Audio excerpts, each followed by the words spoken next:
Hai semuanya, Assalamualaikum. Kali ini aku bikin bolu mini cappuccino. Ini enak banget, aromanya kopi banget.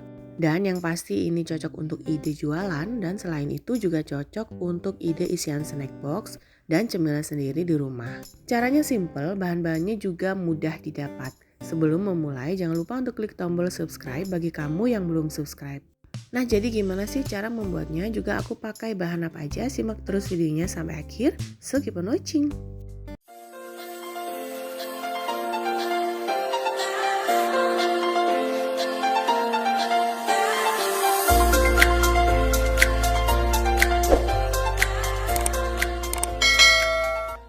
Untuk bahan yang aku pakai semuanya sudah ada di layar, kamu tinggal copy ulang atau kamu bisa capture layar handphone atau layar PC. Dan pastinya sudah aku tulis di kolom deskripsi di bawah.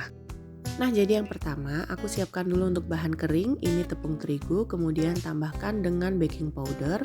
Lanjut masukkan 2 saset atau 2 bungkus kopi instan, yang pasti tanpa ampas ya kopinya. Kemudian masukkan juga ke dalam bahan kering. Setelah itu aduk-aduk hingga semua bahan tercampur rata dan sisihkan. Lanjut di mangkok mixer aku mulai pecahkan 2 butir telur. Kemudian tambahkan dengan setengah sendok teh garam. Lanjut masukkan gula pasir dan tambahkan emulsifier atau aku pakai SP. Setelah itu mixer dengan kecepatan tinggi sampai dia berwarna putih kental dan juga berjejak. Aku nge-mixnya kurang lebih selama 8 sampai dengan 10 menitan ya. Setelah gulanya mulai larut dengan telur dan warnanya berubah menjadi putih kental, kemudian ubah di kecepatan rendah. Lanjut masukkan santan, jadi ini aku pakai santan instan yang aku tambahkan dengan air. Selain pakai santan juga bisa pakai susu cair ya, tapi karena aku pengen tahu rasanya kalau pakai santan seperti apa, karena nanti kopi kalau dipadu-padankan dengan santan nanti hasilnya akan gurih dan juga hasilnya enak banget. Lanjut mixer sampai benar-benar tercampur rata. Setelah itu matikan, kemudian tambahkan juga dengan semua bahan kering. Untuk masukkan bahan kering ini aku masukkan secara bertahap, jadi aku tambahkan dulu setengahnya. Kemudian aku mixer lagi dengan kecepatan rendah sampai tercampur aja dan jangan terlalu lama. Dan setelah aku masukkan dalam 2 tahap tadi, kemudian matikan mixer, kemudian turunkan dari stand mixer, aku aduk manual dengan menggunakan spatula. Tapi selain menggunakan stand mixer juga bisa pakai hand mixer ya. Kemudian aduk-aduk lagi, ini aku ngaduknya perlahan hingga benar-benar tercampur.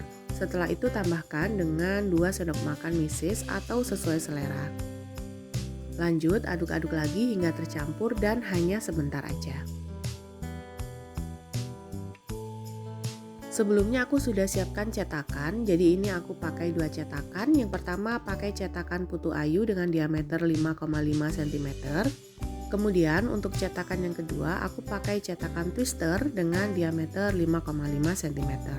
Sama-sama dengan diameter 5,5 cm, hanya tingginya beda, lebih tinggi yang pakai cetakan putu ayu. Setelah itu olesi cetakan dengan menggunakan minyak goreng sampai benar-benar semua permukaan diolesi.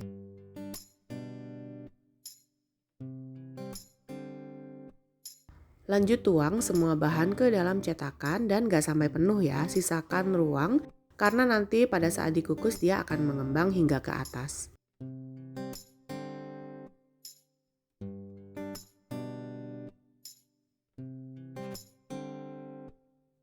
Setelah selesai semua dituang, kemudian hentak-hentakan beberapa kali agar tidak ada gelembung udara di bagian dalam adonan. Kemudian siapkan kukusannya dan pastikan pada saat dimasukkan semua cetakan yang berisi adonan ini, air kukusannya sudah mendidih. Dan kukus selama 15 menit dengan menggunakan api sedang cenderung kecil. Dan ini setelah 15 menitan sudah jadi dia benar-benar mengembang sampai ke atas ya. Dan langsung keluarkan dari dalam kukusan.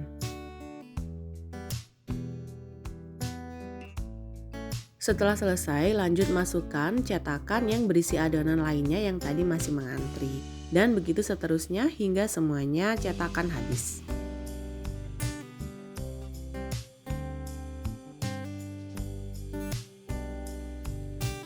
Dan ini dia hasilnya setelah aku keluarkan dari dalam kukusan. Benar-benar cantik banget dan dia mengembang sampai ke bibir cupnya. Untuk cara melepaskan dari cetakan ini tinggal ditekan-tekan aja. hingga terlihat ada rongga udara, kemudian keluarkan.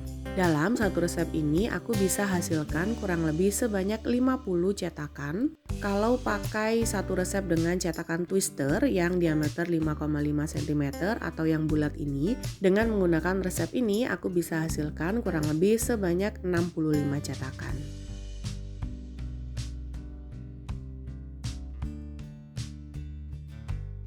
Nah, untuk cetakannya ini kemudian aku mau pakai lagi untuk adonan yang masih belum aku tuang.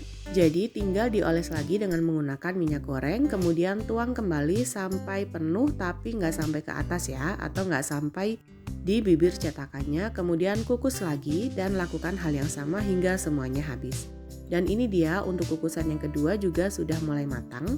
Kemudian aku keluarkan juga dari dalam kukusan. Untuk cara mengeluarkan dengan menggunakan cetakan twister juga sama, tinggal tekan-tekan aja bagian samping kiri dan juga kanannya hingga terlihat rongga udara dan kemudian keluarkan dari cetakan.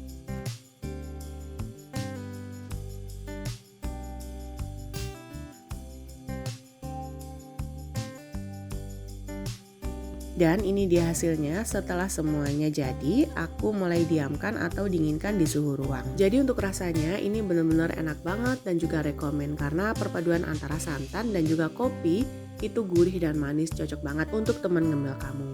Dan aku sudah cobain tadi, ini lanjut aku mau cobain lagi. Jadi untuk tampilannya tuh benar-benar cantik banget, apalagi ditambahkan dengan misis. Jadi dia nggak polosan. Nah untuk bagian dalamnya kamu bisa lihat sendiri, ini benar-benar empuk banget, enak banget, lembut, dan yang pasti nggak seret di tenggorokan. Selain untuk ngemil sendiri di rumah, juga bisa untuk ide jualan ataupun untuk ide hampers. Nah untuk ide jualan aku pakai mika dengan ukuran 6C seperti ini. Kemudian agar lebih cantik aku tambahkan juga dengan paper cup. Jadi paper cupnya ini aku masukkan ke dalam mika. Kemudian lanjut aku ambil satu buah bolunya dan ini dia hasilnya untuk yang pakai cetakan Putu Ayu. Untuk yang pakai cetakan twister juga aku lakukan hal yang sama. Aku ambil mika kemudian tambahkan dengan paper cup dan juga kemudian timpa dengan bolunya. Nah cantik banget kan hasilnya. Jadi untuk perbandingan antara cetakan Putu Ayu dan juga cetakan twister, kamu bisa lihat sendiri lebih cocok yang mana. Untuk harga jualnya sendiri ini ada di kisaran mulai dari harga 1.000 sampai dengan 1.500 dan yang pasti sudah balik modal. Atau balik lagi ya, berapa modal yang kamu keluarkan di awal, juga biaya operasional dan berapa persen keuntungan yang akan kamu ambil karena masing-masing pasti akan berbeda. Nah gimana? Gampang kan cara bikinnya? Yang pasti dalam satu resep ini hasilnya banyak banget, sudah cocok banget untuk ide jualan. Semoga video ini bermanfaat. Jangan lupa untuk selalu dukung aku dengan cara klik tombol subscribe, klik juga loncengnya, like postingan ini dan juga share resep ini ke semua medsos kamu sebanyak-banyaknya. Tunggu video selanjutnya dari aku. Wassalamualaikum warahmatullahi wabarakatuh.